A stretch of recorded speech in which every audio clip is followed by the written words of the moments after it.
I don't know if you can see the snow coming down, but it's so beautiful, and I'm so happy that I'm finally going to see a white Christmas. I don't think we had one last year.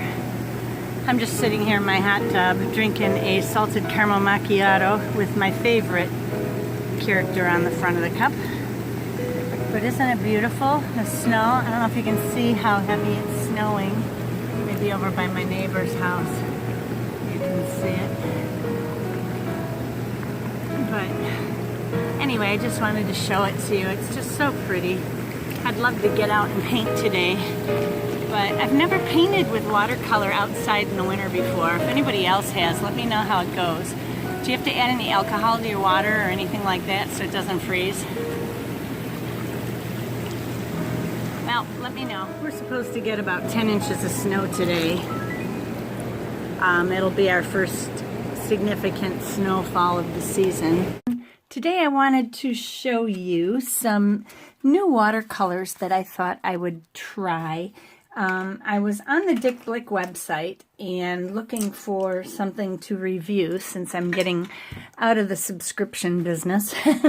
And I found out that watercolors were being made by the company Jack Richeson.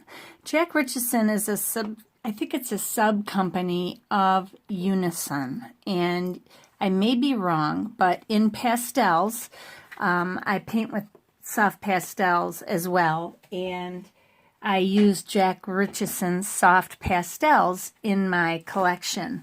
And they're kind of middle of the road. They're less expensive than the more expensive Unison pastels, but they're still fairly good quality. Not really student quality, but probably have a little more binder in them than the Unisons do. And those are very expensive. So I found out that they were making watercolor sets. So on Blick, they have different sets, and I got 2 different sets. These sets are, they say they're artist paints. Artists semi-moist watercolors. They make opaque watercolors and they make these watercolors. Now, I did go in yesterday and try them out just because I couldn't wait and I wanted to check them out a little bit. So I'll go over them with you and we'll do some swatches in a minute.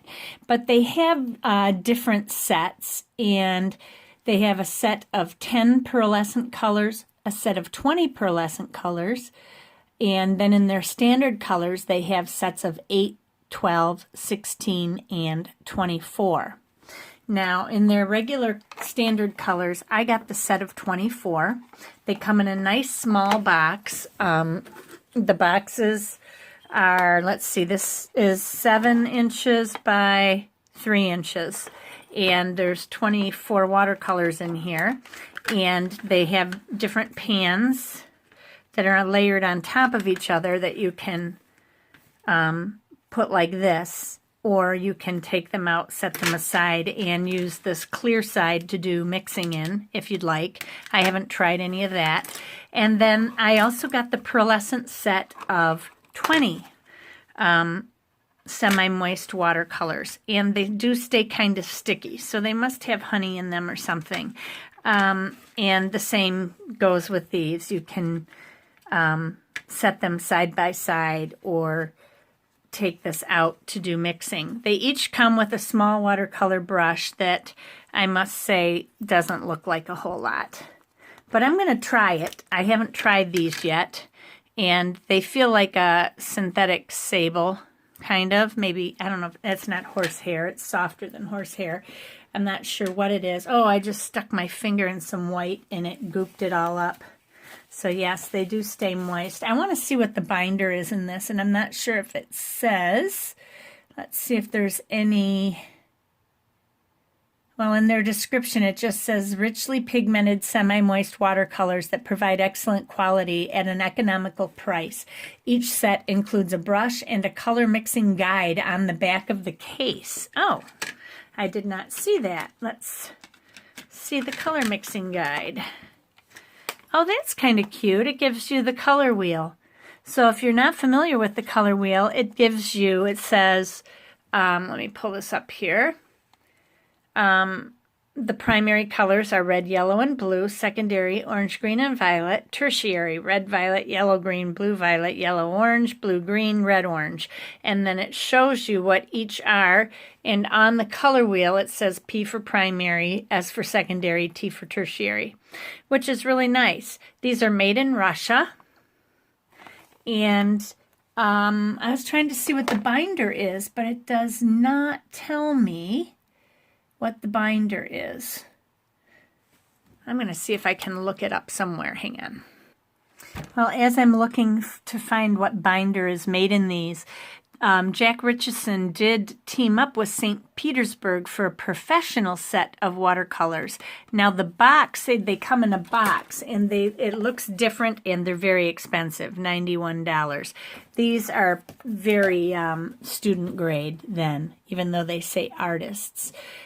Because these are so cheap. These were, for the set of 24, they're on sale for $5.47, regularly $6.08. And then the pearlescent set is $5.84.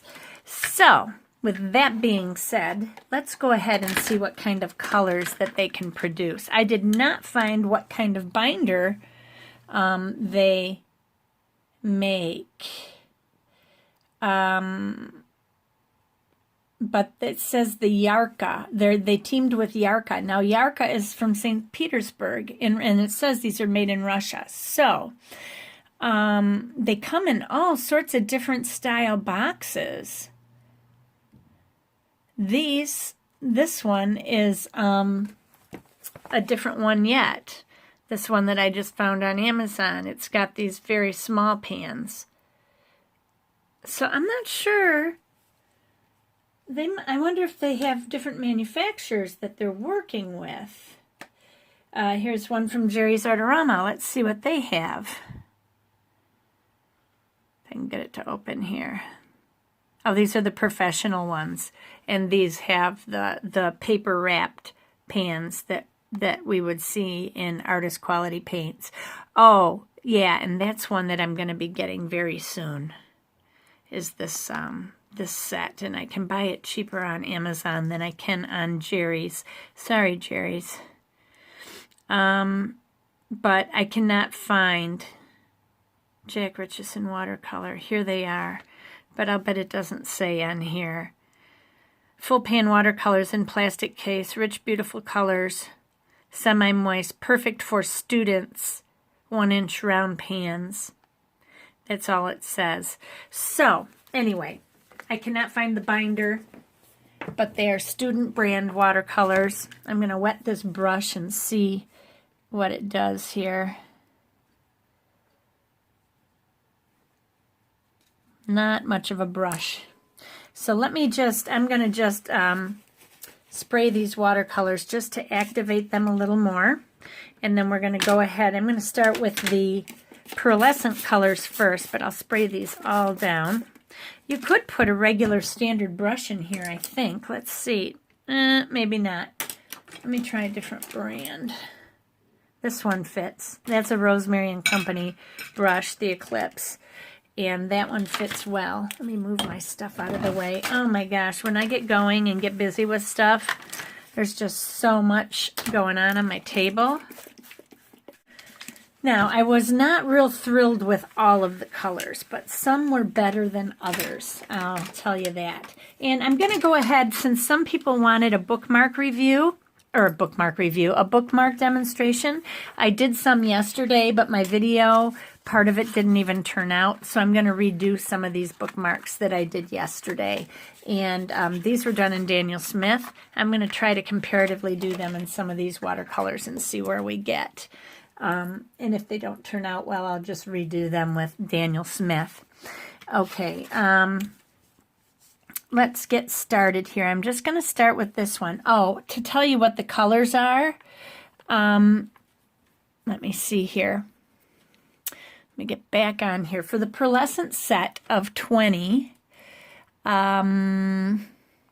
this set includes pearl, gold, magenta, rose.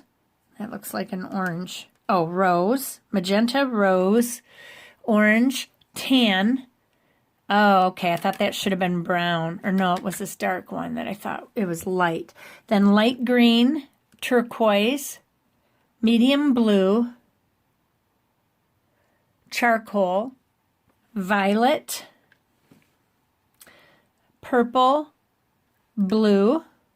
Didn't it say blue before? Oh, that's medium blue. Blue, turquoise green, brown, red. Wait a minute. Oh, red ochre? Oh, right here. Red ochre. I'm sorry. I'm trying to read and do this at the same time. Light brown, pink salmon. No, pink, salmon, and yellow.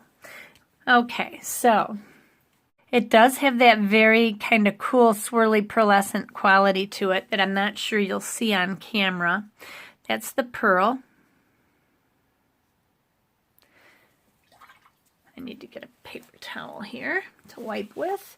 Forgot to get another roll, but I'll just use my rags. This is the gold. Ooh, that is really pretty. Ooh, I could use that on some Christmas cards, although I'm about done with Christmas cards now. This is the pink of some sort, magenta. This is magenta. Didn't get that one wet enough. There we go. Then this is rose, I believe. Yes. These pans aren't super deep, but they're not bad. I mean, shoot, for this price, I mean, come on. Now, if you want to get into watercolor and you can't afford a whole lot, I don't know that this would be the student set that I'd recommend, but if you want to give it a shot, it's not bad. They're not the most transparent. I would say they're semi-transparent. That color was nice and rich. Now I'm going on to the tan. This color, I think, is the one that I didn't like. Oh, no, that's not the one. Tan, and then light green.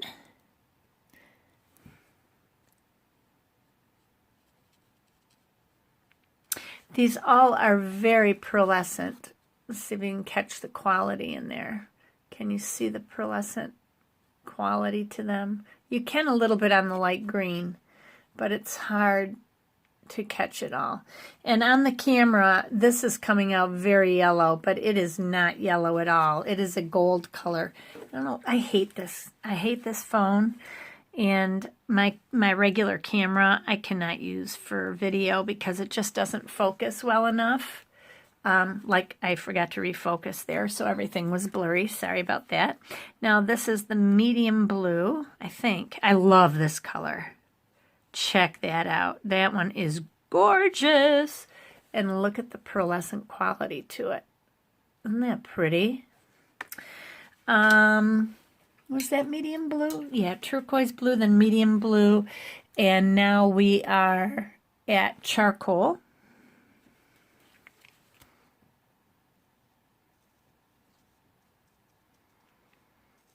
That one's all right. It's just all right.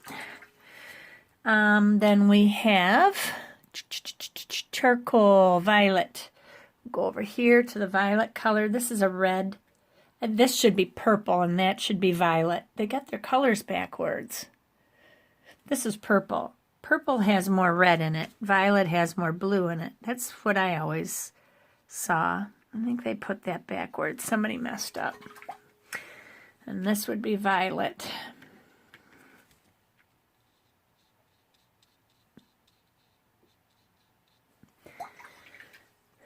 And then this one is blue, I think. Purple blue, yes. This one's considered blue. These colors are not showing real super true on here. Well, I guess they're not bad. It's just that there's certain colors, that gold. I mean, look at it next to the gold. This is more what it looks like. This is showing up very yellow, but to me, when I'm looking at them, they're exactly the same color. Of course, that one is a little more faint. I don't have it on as thick. Okay, after the blue was a green, turquoise green, which is also gorgeous. Oh, it doesn't come out very well, though. Let me see. Let me get more water on this. Let's see if I can make it a little heavier. Pigment. Some of the pigments just are not very heavy. That one is a pale, very pale color. I can't see my viewfinder. Oh, on here it shows a lot better. I'm going to move this over a little bit so I can see what I'm doing. There we go. And then the last color was... Oh, that's not the last color. Duh, I got a whole row to go. Oh, we had the turquoise green, and then this is brown. And this brown, I think, is the one that I was really bummed out about. Nope, this one came out really well. Maybe it was that one. That's a beautiful color. Then we've got the red ochre. Maybe this is the one that I didn't like. That looked like kind of pukey. Yeah, this one was another one that's very pale. It just doesn't have the pigment that it shows in this. I mean, come on now. That's the color. And then that's what I get. Now this brown looks more like this, but really it's this one up here. So that one I didn't care for. Then we have, after that, light brown, which I think is darker than this last color. Yeah, look at the difference. This is this one, and that is this one. Very strange. Then I have a pink, which is pretty. That one came out very pretty. And a red salmon. Salmon. This one's called salmon. Let's see how that one looks. That one's pretty as well. It's a very coral color. And then lastly we have yellow.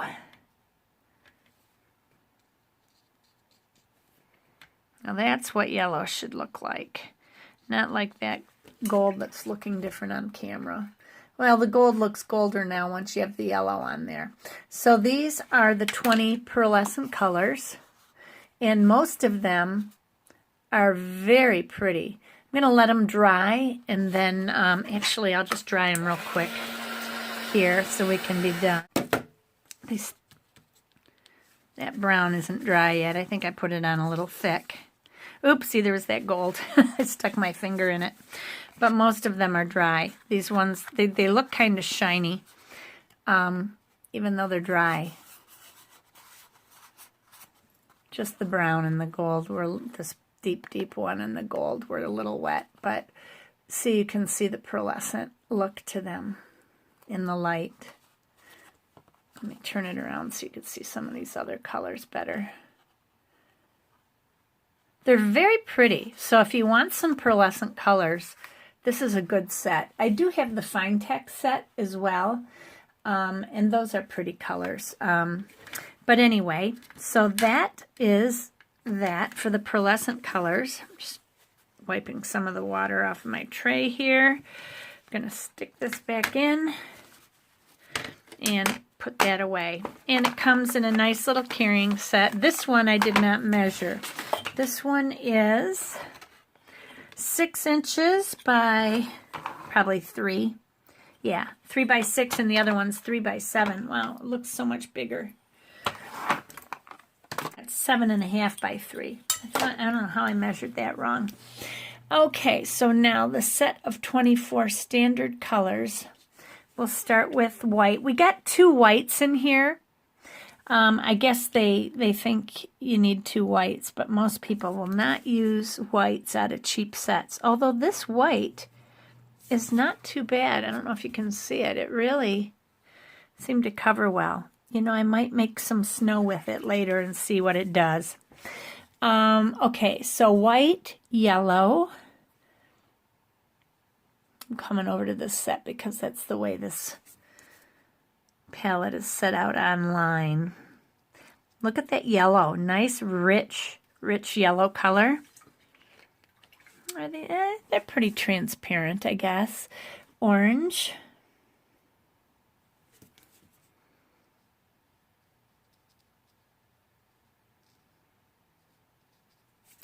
They're maybe semi-transparent. I don't know. That looks transparent there. Look at how well they blend, though. I mean, they go and go and go on. And then I have red. Barely touching this, and it, wow. Look at that red. Let me get my brush a little wetter.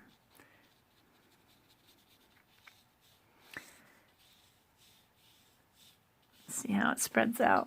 So if you need a set of watercolors to get started, some people like those praying watercolors. These are pretty good. The standard set I'm really enjoying. Let's see here. After the red is magenta. They have a lot of the same color names as the pearlescent, only these are standard. They're not pearl. Look at that. It's just beautiful. Get that wet and make it go a little further. Gorgeous. I'm going to have to use the back side of this paper, I think. And then after the magenta, we have brown. Let's see if this brown is better than the weird brown on the other one. Yeah, this is nice. This almost looks like a dark or burnt umber.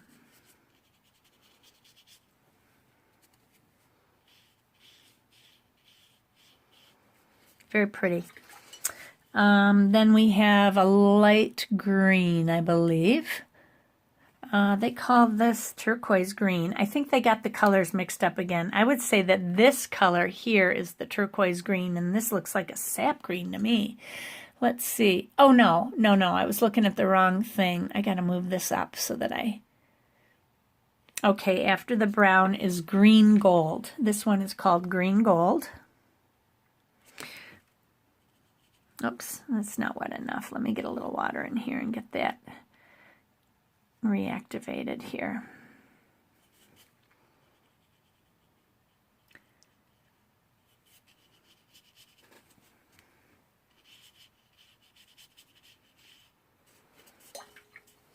And then we have turquoise. That's what this one is, turquoise. Ooh, that's a pretty color. This brush doesn't hold enough water. It's not meant for that. I'm going to switch brushes. I'll grab a sable here. Or actually, I'll just grab my mop, my little Arches mop here, because that holds water for days. Okay, and then after the turquoise green, we have blue, which is a very deep-looking blue.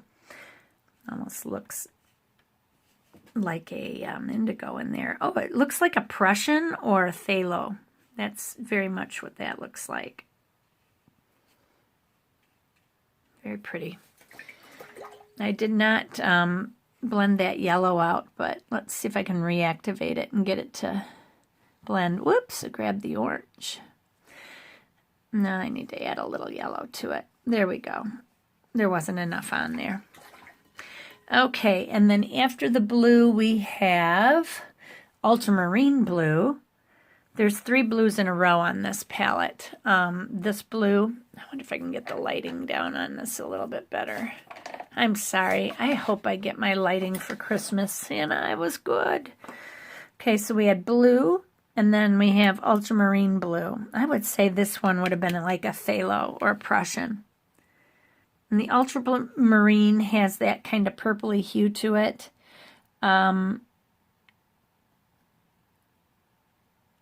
Like some ultramarines do. It's got a lot of red in it.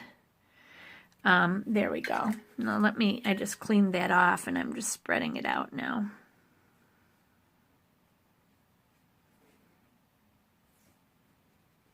There we go. Alrighty. Let's see what else I got for scrap here. Those are all like bookmarks. I do have one that was really dirty that I thought I couldn't use. That wasn't it. No. I'm trying to use up all my scrap paper so that I don't waste, you know. That's another bookmark. Well, let me just dry this real quick. Okay, and now after the ultramarine blue, I have, oh, that isn't a blue, it's a purple. It looked like a blue on the palette. Got a little too much water on there. Let's make that a little heavier. Can I? There we go.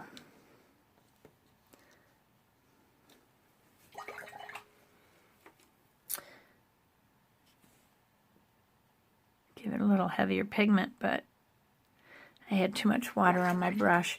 Then after purple, it looks like I have black. Yes, this is black. Let's see how black their black is. I'm not a black fan because most blacks are just not the right color I'm looking for. Like I've had blacks in some sets that are almost a brown black.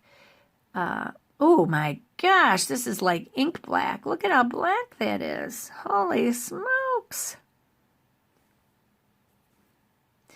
That has a lot of pigment to it. I'm really surprised. And let's spread it out. Pretty impressive, but I'm still not a fan of black. Okay, then from black, we're going to go over to violet. Violet, what? It says purple, black, violet. Oh, it takes us over here. I see, I already did this side. Duh. Their purple and their violet, they say, are backwards.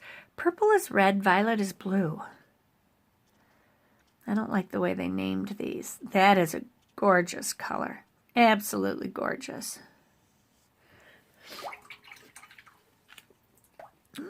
Those weren't all the way dry. I thought I dried them all the way, but I did not. I finished drying them. One thing I'm noticing is that if you have the pigment on fairly heavy, there's a sheen to it in the binder. I wish I knew what is in this binder, because see the sheen? Can you see that sheen on the edges where I put the heavier pigment before I spread it across the paper? Check that out. And I'm wondering if I use it on bookmarks. I mean, it's completely dry now. See? There's nothing coming off, yet it's got this sheen, and I'm afraid it would be sticky. Like if I made a bookmark, like one of these bookmarks that I made, and I put it underneath a laminate, I'm afraid that it's gonna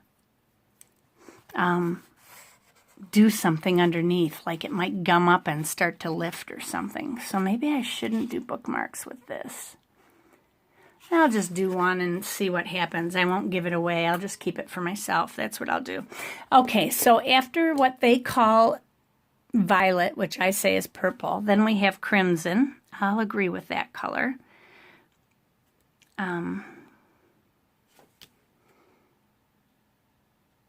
Gorgeous.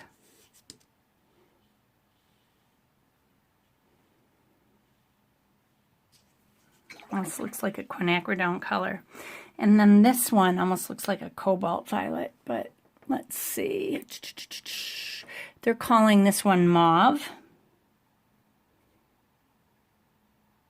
These pale colors usually have a lot of binder in them, but this is very pigmented.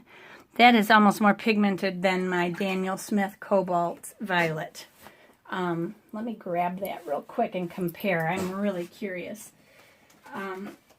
My cobalt violet looks like this right here, which is very similar to that. So let me wet it. I'm just going to let it sit for a second. I'm going to do one other color, and then I'm going to come back to that, and we're going to compare it to this one. Oh, I didn't spread this one out, though. Let me just spread it out. I'm only going to go halfway, and I'm going to do the other one on the other side here. Then after that, it looks like we have a tan. What are they calling that? Tan. Okie doke. This one is tan. That would be good for a base for flesh colors. If you're doing people, you can add yellow, you can add brown. to change the flesh tones. Then after that we have a yellow. Are they calling this yellow? They're calling it light yellow. There was a yellow over here and then a light yellow over here. It's more of a lemony, cool yellow. Also very pigmented. I'm telling you, this set is amazing. I am super impressed.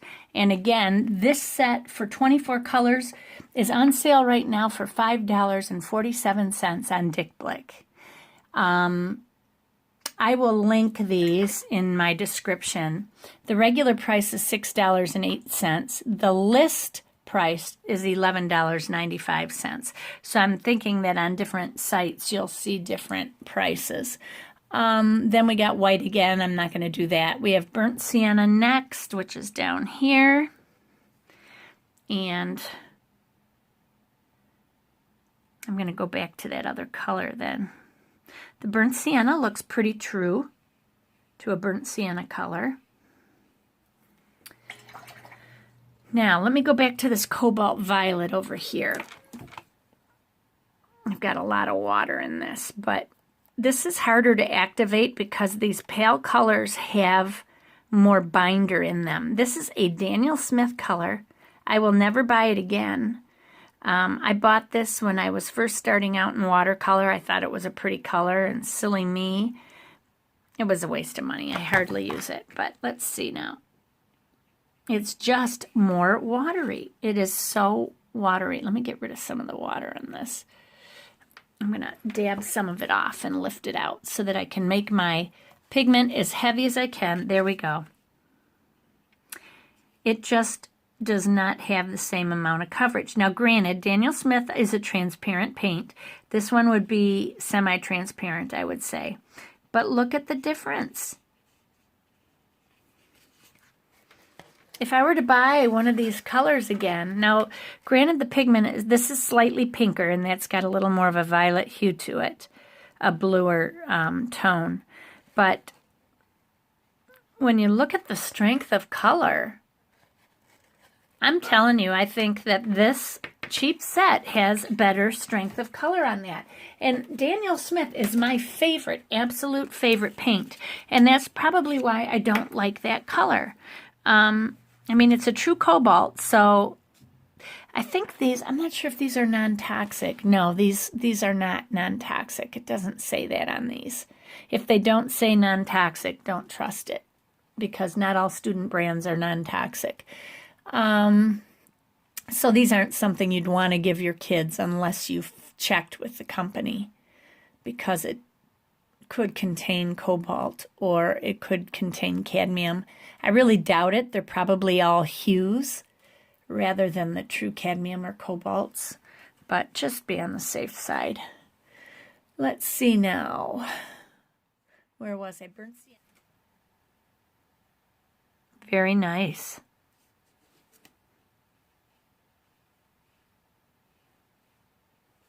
Pretty. Then I've got a hair in this. There we go. Whoop. Come on here. It's a fuzzy. Okay, this one looks like some sort of a dark green. What are they calling it? Forest green. Oh, I don't want to run out of room on this paper. I've got just a few colors left. Whoops.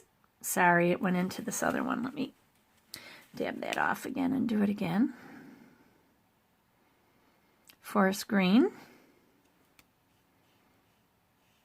It's not like a Hooker's. It's actually more of a nice green. This is a green that I think you could use on its own in a tree. Like, you know how Hooker's green is like an emerald color. It's very bright. This is really a nice leaf color. And I would use it on its own. This is green, which is probably more like a Hooker's, but let's see. Even this looks a little different. I'd say this is closer to Hooker's, but not quite as bright.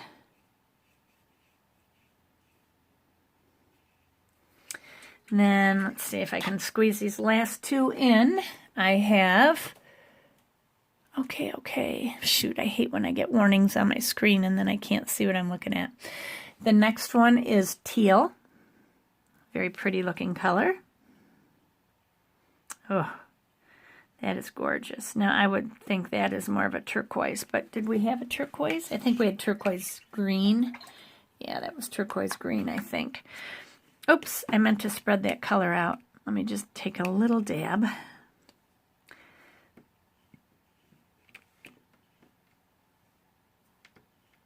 There we go.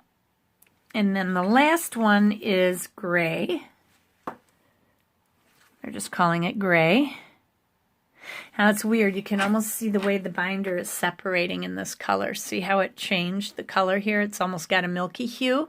That's a sign of a student color because they're higher in binder. You can really see the binder there. And I can almost see that kind of yellowish oil at the top of that color. Some of them do that. Like, you know, if you open a nice set of paints and you have like a separation and there's like this yellowish oil that comes out, that's just binder, and it doesn't hurt anything. You don't have to waste it or any of that. Just use it, mix it in, and you're fine to go. And then that's the gray. So let me dry these real quick. They're spreading in together. Okay, I've got them all dried now. And again, we have a little bit of that sheen on some of the colors, as you can see. Now, you know, I wonder if you were to use something like the Mission Gold colors, which are semi-moist. Have any of you used those colors, and have you ever laminated anything with a plastic over it to see how it does? I'm just curious. Now, Mission Gold colors are, I would say, a step up from this, a big step up, because they're more of a professional grade color. And these are definitely student grade. But I'm telling you, if you want to get into watercolor and you only want to spend like $10 on a brush and some paints, I would suggest you get a different brush than the brush here. But you could even buy something on Rosemary and Company for $3 and get a nice brush. Their brushes are cheap, but they're also in the UK, I believe. So getting them over here in the US is going to cost in shipping. Although their shipping isn't very high. I think you get free shipping over a certain price too. But if you wanted to get into watercolors, just go to your local store. You could pick up a Da Vinci brush. The Cosmotops are really nice. I got a new one yesterday too, this brush, which is a Princeton Heritage Cat's Tongue size 6. And I should have used this. I did use it yesterday, but you can see the difference in the point from that to this. This is an oval. Let me just get it to its point. Once you wet it, you can really see the difference in the points. See the difference between a cat's tongue and an oval. Granted, these are different sizes, but there's a much finer point on this cat's tongue than there is on the oval.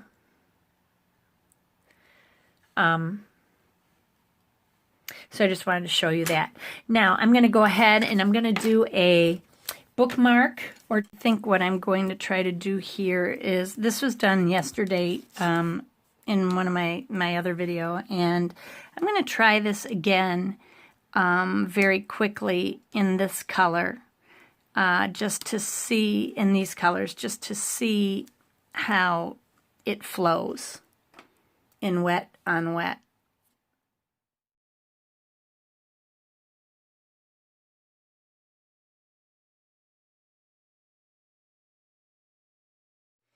Okay, so this was done on the right in Daniel Smith watercolor yesterday. This was done just now in these Richeson watercolors. And in order to get that, this was done in quinacridone sienna. And what I did here was mix orange and burnt sienna together in order to match the color. The blue I could not match. This is a manganese blue, and this was the teal that I used. But as far as those colors go, I'm pretty impressed. Although I have a little bit too much running of the green here, so I'm just going to dab that a little bit.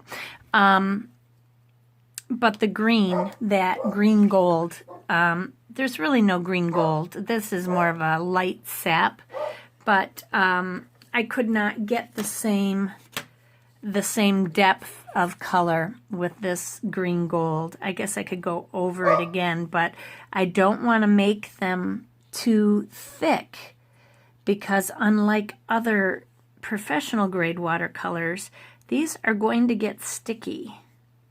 And I don't want them sticky, especially if I'm going to laminate this.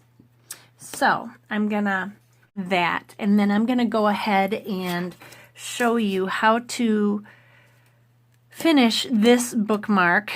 I had a video yesterday that I will go ahead and use. What I did was, when I got to the point where I was here, let me show you my other one. This is the one that I finished yesterday. I did not have any branches on it, and I went ahead and added branches on.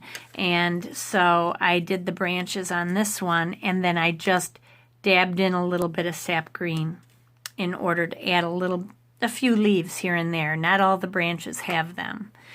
And then I'll go ahead and I'll put some writing on this. But I just wanted to show you how I finished this. And hopefully the video is available. Otherwise, I've got to re-record that entire bookmark. And I'm drawing very lightly, so you may not see it. I'll hold it up close. But I'm just doing kind of an ellipse for the inside of the nest. It's got to come down enough that you can fit the eggs in. And then this part of the nest can come down this way. So, I don't know if you can see that or not. Probably not. Anyway, you'll see it in just a minute. Now I'm going to put some eggs in.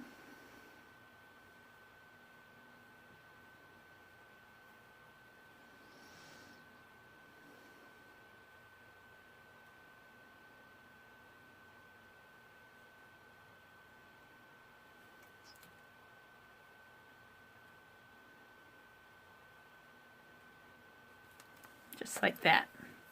Hopefully you can see the eggs. I'm going to move this down a little. I'm afraid I'm going out of frame. Okay. Now, what I want to do is I'm going to start with the green, the branches, and what I'm going to do is go right up the side with water, and it's just going to kind of come down like a vine. I want it to come down all the way to the bottom, around the nest, up the side, a little bit down over the top. Then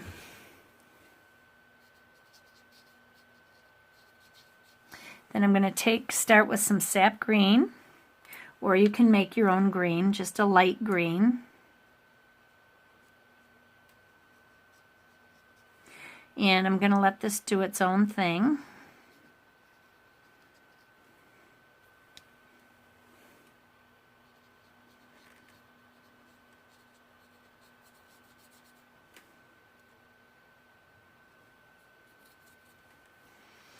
I'm going to wet the bottom again because I don't think I got it wet enough down here.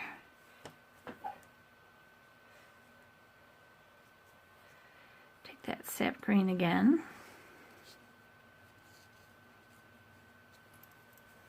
And now I'm going to go back in with a like a Prussian blue, maybe a little phthalo, whatever you have is fine. And it's going to mix with that sap. Some of it might stay blue. Some of it will turn a darker green.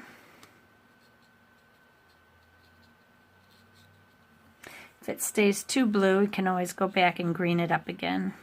I may have used a different blue the last time. I may have used ultramarine. You can use that if you want.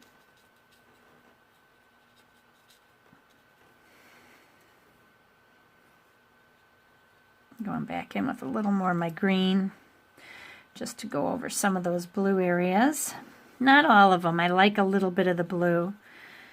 I think it's pretty.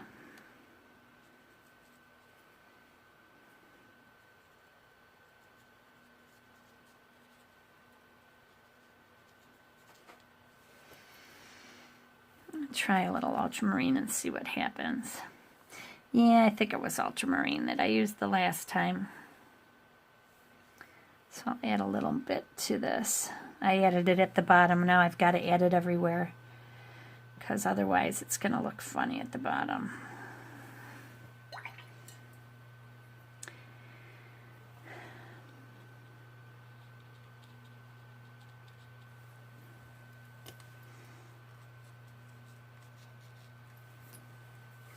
Now I'm going to take some, either you can take yellow ochre or raw sienna, whichever you have. Shut off again.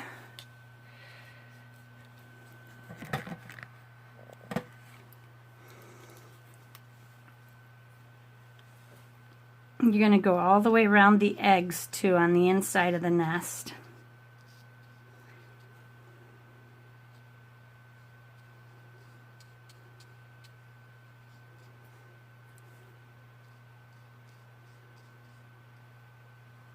There.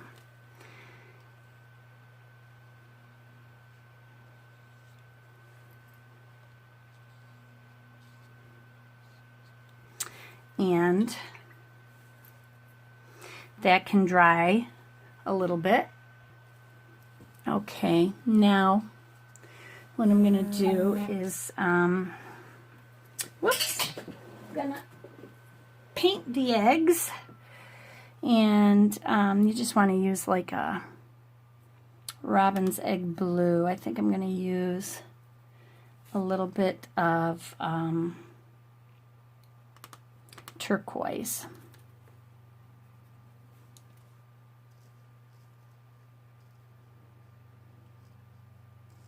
It's going to require a couple coats.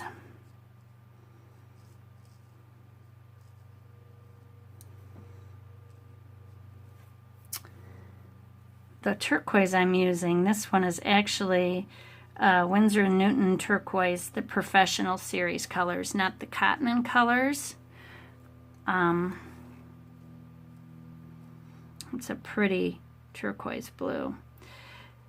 Daniel Smith makes a lot of different turquoises. I have a phthalo turquoise, I have an ultramarine turquoise, and then I have this Winsor & Newton turquoise. And I always go towards that Winsor & Newton color. So I think I'm going to, next time I need to refill it, I'm going to try the regular turquoise by Daniel Smith and see if I like it. And in order to give some variance to the blue on the egg, you can either dab off some color, but I'm going to use some, what is that called? It is called Cobalt Teal. It's a very light color. I'll never buy this color again. I don't use it a lot because it's got a lot of filler in it, I think, to keep it, to keep the color pale. It's opaque, I think, so I wonder if that's the color I used before.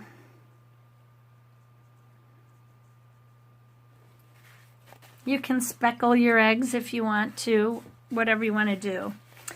And now I'm going to take a dark brown. You can use sepia, you can use burnt sienna. I mean, not burnt sienna. You can use burnt sienna. I meant burnt umber. I'm going to use some burnt umber right now. And later, I think I'm going to just use a black pen to finish off the grasses. That'll make it nice and easy. But just take a pointed brush. This one's actually a little bit too big. So I'm going to use Da Vinci, it's a Surrey sable. Surrey sable. I've never heard of that kind of a sable. It's a sable brush, number 1. So let me just grab some of this brown. And I'm just going to start wisping in some grasses all the way around the nest. Make your ellipse again on your nest. It doesn't have to be perfect because the nests usually aren't. So I'm just going to do this. And that way we'll be able to tell the inside of the nest from the other part.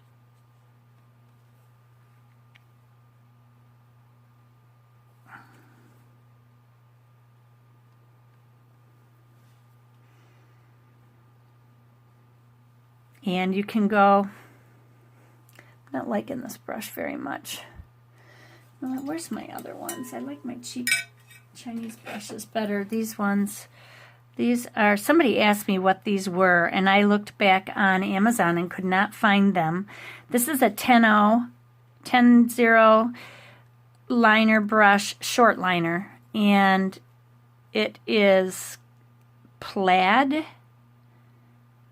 P-L-A-I-D, and it's, I don't know how to pronounce this, Zhancheng, China, Xuancheng, that's where it was made. So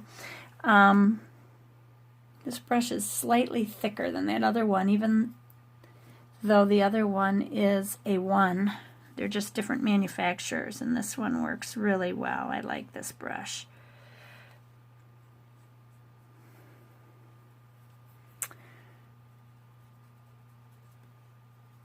I'm adding a little bit of the Payne's Gray into my brown to make it a little darker because I'm not getting enough variance of color here.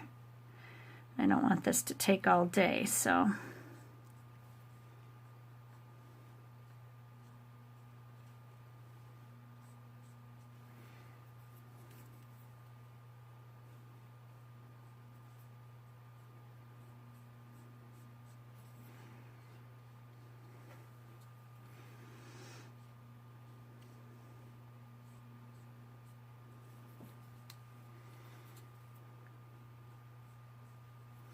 I'm going to take some of that raw umber and I'm going to paint in the inside of my nest.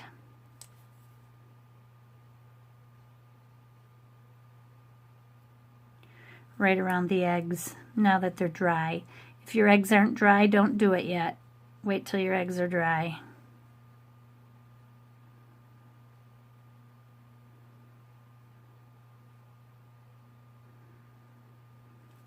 That egg got a little funky. Got a little funky.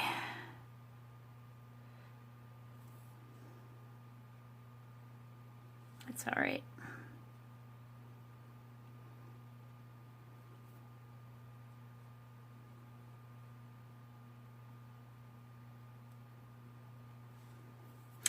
Oh, also, somebody was saying something that they had bought one of those Pentalic journals and that the cover tore away, the paper on the inside tore away.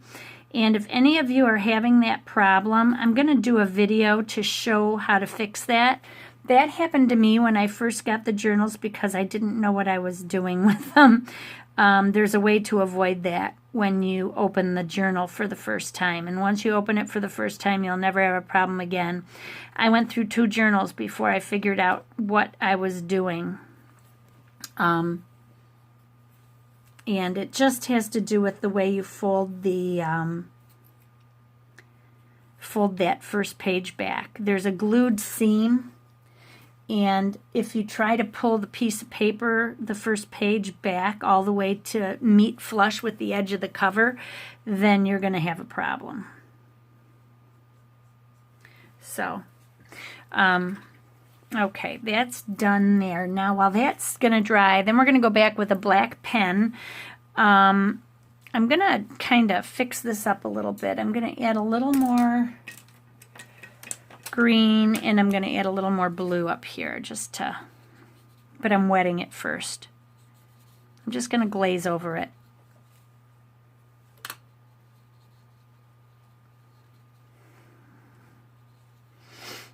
It looked a little dull there. There we go. And then I'm just going to take some of that ultramarine too, and then just dab that here and there. like dark leaves.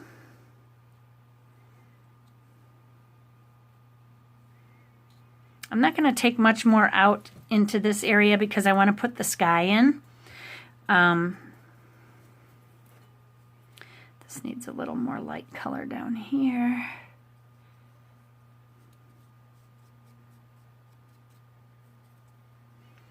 And then a little ultramarine.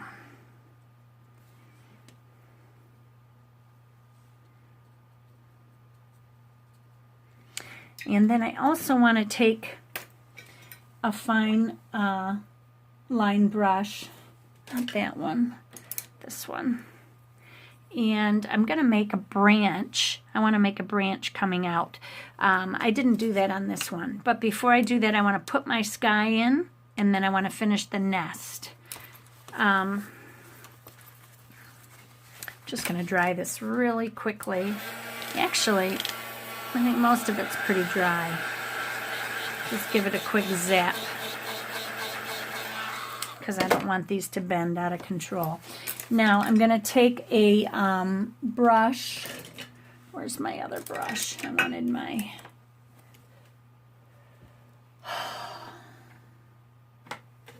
wash brush, but I don't know where it is. Just my 3L. There it is.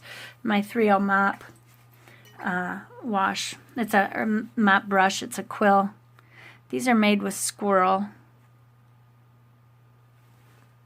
This is an Arches. And I'm just scattering some water around for the sky. You don't have to bring it all the way out to the edge. I'm not bringing it all the way to the top either, but I'm just dabbing some water here and there. And then I'm going to take some more, I think I'm going to take some cerulean blue. And I'll just dab it in here.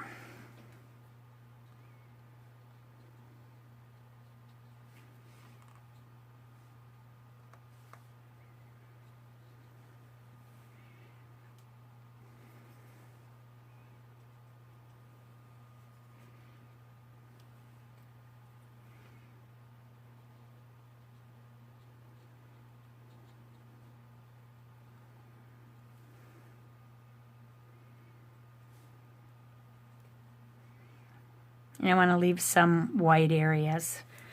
There we go.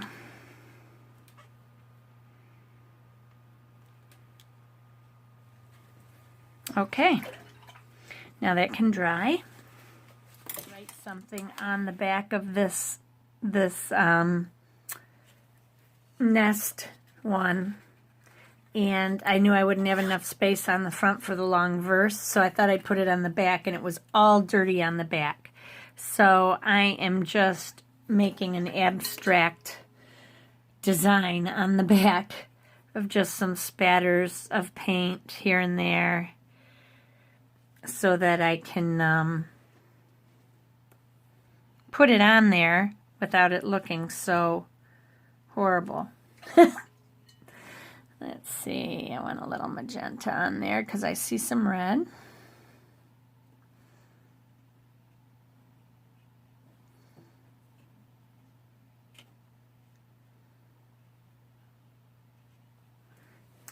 That blue's not dark enough. I think I'm going to do ultramarine. Darn it. Come on, my paint's too dry. I didn't activate it. Oh, for goodness sakes. Okay, let me just spray some. Maybe I'll just do some Prussian, because Prussian will give me results very fast. There we go.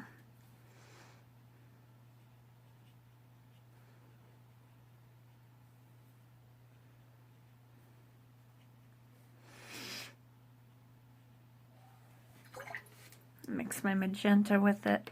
Oops, I didn't mean in the pan.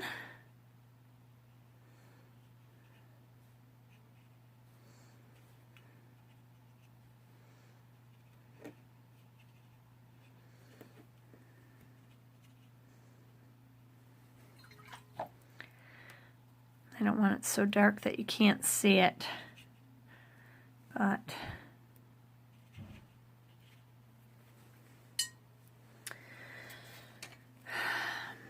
This is too dark.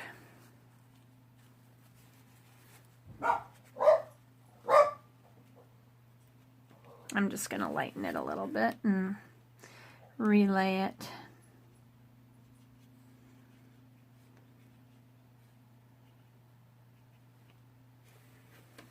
That looks horrible. I just ruined it.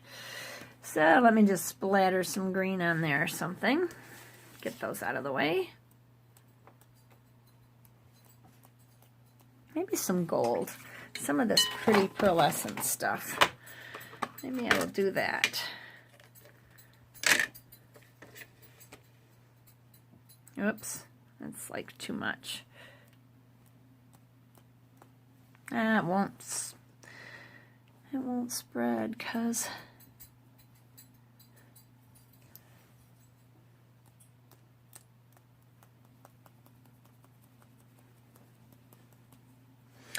I think I ruined it.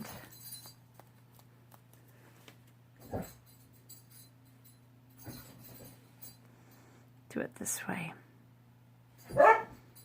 Here we go. The dogs are going to play now. Sorry, you guys.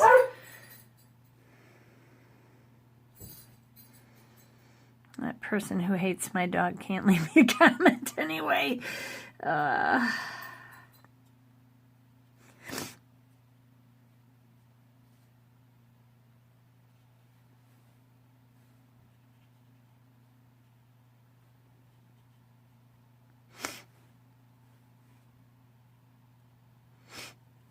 Okay. Well, shit. Ooh, excuse me, I said a bad word. I'll get rid of that. I try not to say bad words on there. Advertisers do not like that.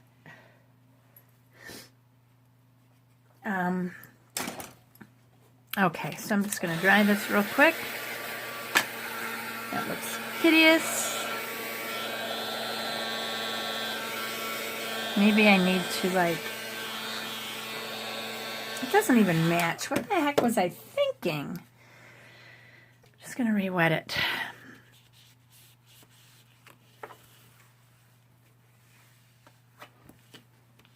What was I thinking?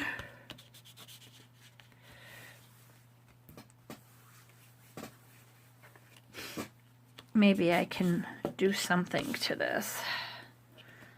The blues and the greens.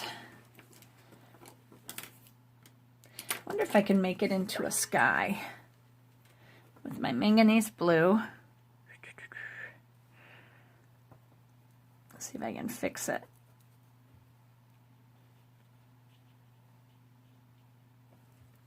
I might be able to cover up most of that magenta and most of that green.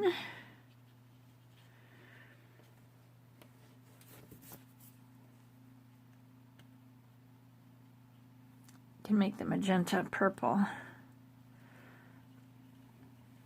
And then I'll just add a little green into that. There we go. That'll work. That will be better. Thank goodness you can fix most of watercolor issues. That's not as bad now. I like that better. Okie dokie. Let me re-dry that again. That will match better now. Don't want to ruin the front of this though. There we go. Okay, now I can write my sentiment on the back and then I can laminate this one. I'm just going to go ahead and do that real quick.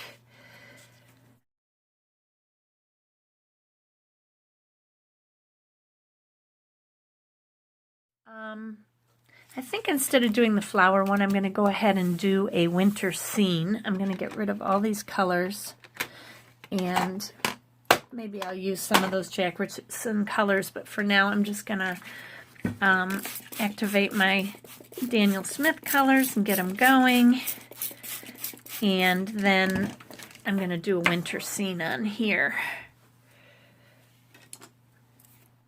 Okay, for my last one, since I have a snowy blizzard going on outside, I'm going to go ahead and do some sort of winter scene on this one. I'm going to use a pencil to draw in lightly. I think I'll do some hills. Whoops, but I don't want it going up and down. Where's my eraser? It worked. Okay.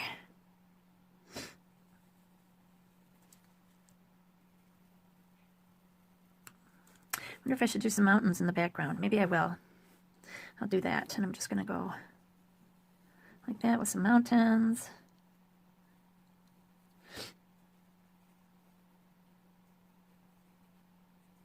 Okay, so now I'm just going to take a brush and I'm going to wet the top of the paper up here where the sky is. Go around the mountains carefully. And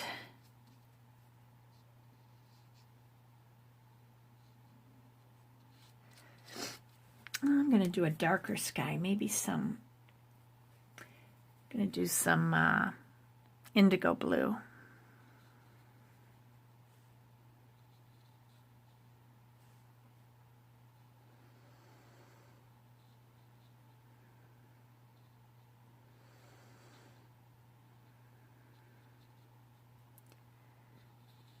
I want a little bit bluer though. I think I'm going to do what is this color? That's a pretty color. I think that's some sort of a turquoise color. Maybe I can mix it in. No, that doesn't work. How about some Prussian? Do a little bit of Prussian blue in here. Yeah, I'll do that. And then I'm going to use the indigo in the clouds a little more. Whoops, wrong color. It's a little too bright, that Prussian's strong. Prussian is a lot like phthalo. So if you don't have Prussian blue, if you have phthalo blue in your arsenal, use that, and you should be okay. Now I'm going to go ahead. You can either use gray or that indigo, and I'm just going to do my clouds a little grayer. I got it a little too wet here. My paper towel is so wet. I need a different towel. I'm out. I'm out. Let me get in my drawer and grab a, oh, here's my other rag.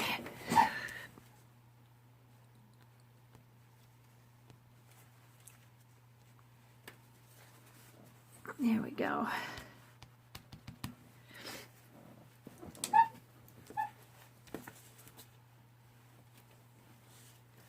Going to add a little darkness to that.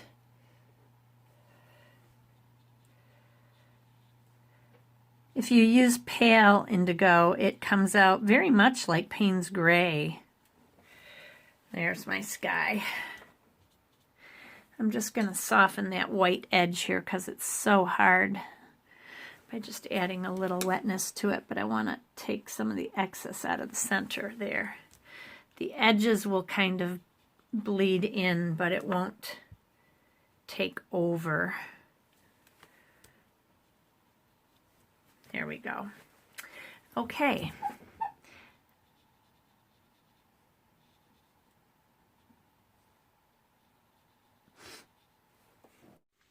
Okay, so here I'm just putting in a little bit of the snow, and I erased the lines on the hills because they were showing through, and I'm adding some Payne's Gray to the mountains, and then I'm going to go back in. There I added some bluish green to the background, and I'm fading it out so that it looks like a haze is going over the back. Adding some more blue to the snow, and then I'm going to go in with the white gouache and do a little bit of blending with that white gouache on the mountains and down in the snow area. I added a little bit to the clouds too. Maybe I do that later, I can't remember. Just drying that off a little bit. Now I'm going in with the clouds. There you go. I like that effect that I get when the gouache is kind of blending in with the other colors.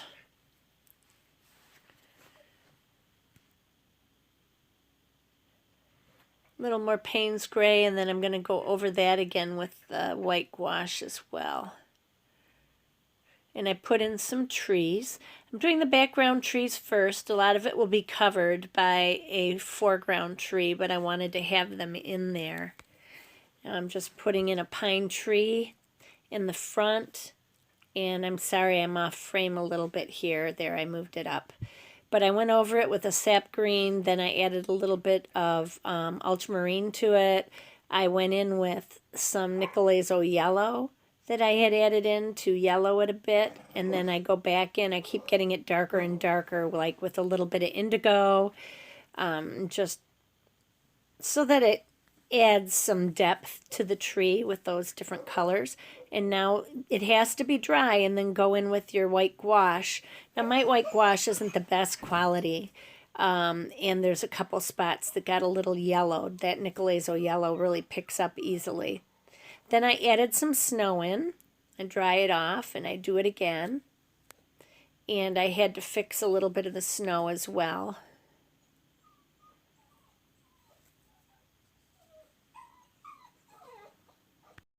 Okay, now that I've got the snow on here, I'm taking a little bit of blue, just some ultramarine, just purpling it down just a hair, and I want to add some shadows on the snow underneath so that it gives it a little more depth, only on the close-up branches. That might be just a little bit too concentrated. I'm going to have to re-wet it and get rid of some of that. There we go. I was getting a little bit of yellow in my snow from the Nicolazo yellow that I had on the tree. I was trying to keep it off. So I'm thinking that the blue might help to take some of that tone down a little bit by just adding some shadows underneath on the snow here.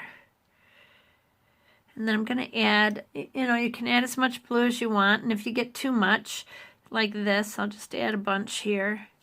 Then you can always go back and put white over it. So I'll just do that. We'll do that. I'm going to dry it off a little bit.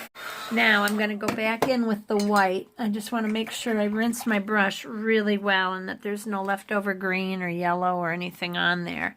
And now I'm just going to go back in with the white and just dab it in places here and there in order to make it look whiter again. This gouache is fairly cheap. This is just Royal and Langnickel. They actually got good ratings online by gouache artists, but I know others use a different brand, and I'm going to get some of it by Winsor & Newton, their designer gouache series. I'm going to try that. There's an artist here on YouTube that I follow, and she's got beautiful, beautiful work. And she, I was always against using gouache because that's the way I was taught. You don't mix these two mediums together. You don't mix watercolor and gouache together. But it's actually very pretty.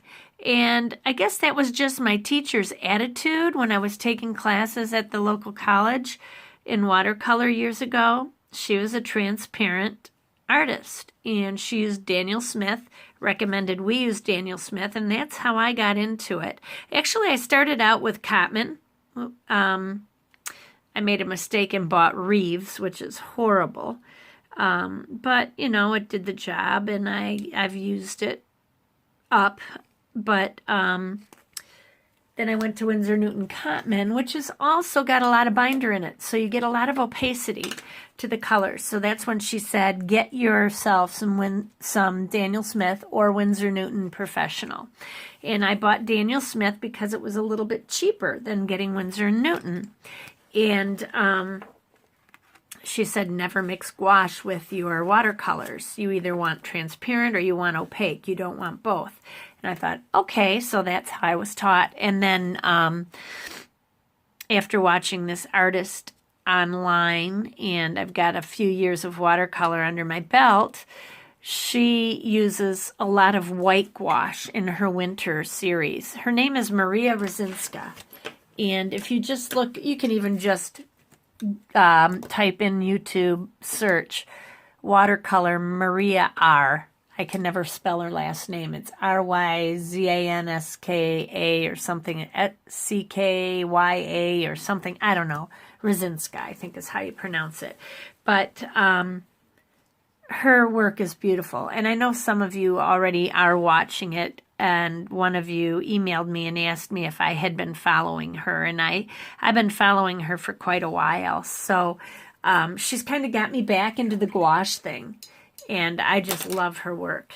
She's just so talented. So check her out. But anyway, so this is this bookmark. Now I've got some stuff on the back. So I'm going to do the same thing and I'm going to do the blue sky, the sky on the back of this. And then I'll put my sentiment on the back.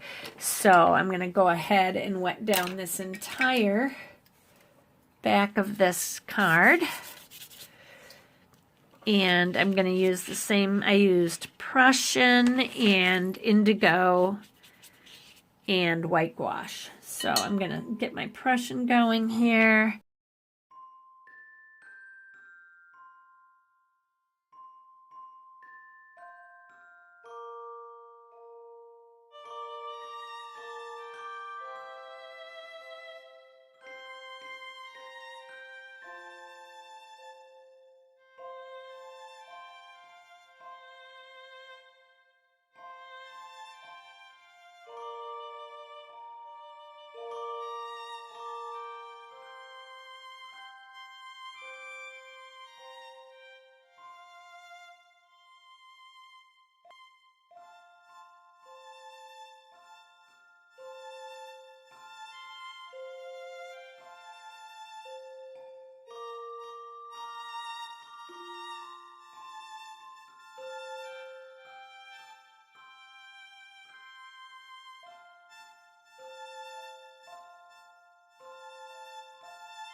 Okay, so I finished this one and I put the verse on that I wanted. I added the sky onto the back. I didn't add any snow, but that's fine. I guess I could have done that first. I'm not going to do it now. It will cover up my lettering. Then I take my Xyron machine. I got to move everything out of the way here. And because this machine, I got to back this up a little bit too. My light, which is precariously balancing, is going to fall probably. There we go. Oops. This Xyron machine is just a quick, cheapy thing you can get. I don't know if they even sell them anymore. I've had this for so many years. You buy cartridges. Yeah, I bought new cartridges, so I think they still make them. These cartridges go in and look good. I got plenty of laminate left. They go in there, and this stuff goes under the bar. You close it up like that, and then you run your stuff through. I'm going to run a couple through at once, just so that I can save on laminate.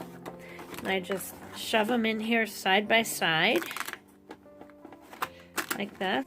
Okay, and I'm just going to run them through till they come out the other side like this. This is a heatless way to laminate. I think it's got stickiness in it or something. And when I get it to the other side, I just go like that, slice it off, and that's pretty much it, except that then I take a bone folder, which is dirty right now, and I go like this over all of it. I get the edges really well secured, Oops, there's a little bit of paper there, darn. It's going to have to stay there now. I didn't see that.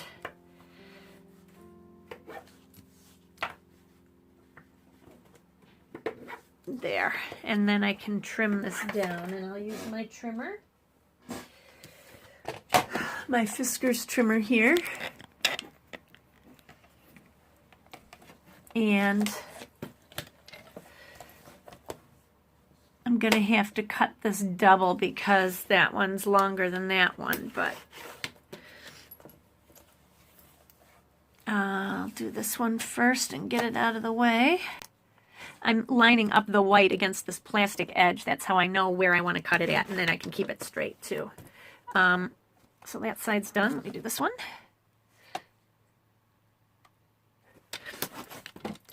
I can't really put it up against the edge because it may not have gone in perfectly straight. And then now I can because it is straight now, but do that. And I reseal it again just to make sure. As long as these don't get wet, they stay pretty well. I didn't do this side yet.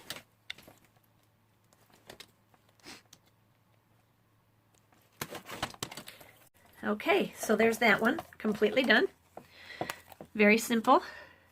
That will be in a goodie bag for somebody for Christmas. One of my fellow compadres at school. Whoops, I think I slid on that. Is that straight? Not really. I've got a little divot there. I'm going to try to fix that if I can. I might have to come in a little closer. I'll have to do that with scissors, I think. This side looks okay. This side needs to be done. There. So, that one's done. So I have quite a few done here. I've got to finish these. This one's done. This is one that I've done before. That's one of my old ones. It's much longer. That one is A Light Shines in the Darkness, and the darkness has not overcome it. That's how I did that one, and I left it white. I forgot to sign them. Shoot! See, I always forget something. I signed this one. So, well, my friends will remember who gave it to them. If I was selling them, I'd want them done. But I really like how this snowy one turned out. And this one, I couldn't teach you because it was something I saw online, so I just made it just to make it. I can't sell it. I can't teach it, so because it is not my artwork. But these ones are. So anyway, that's it. Everybody have a great day, and these are all the bookmarks that I've made so far, along with that one that you saw. So I hope you enjoyed it, and I will talk to you soon. Take care.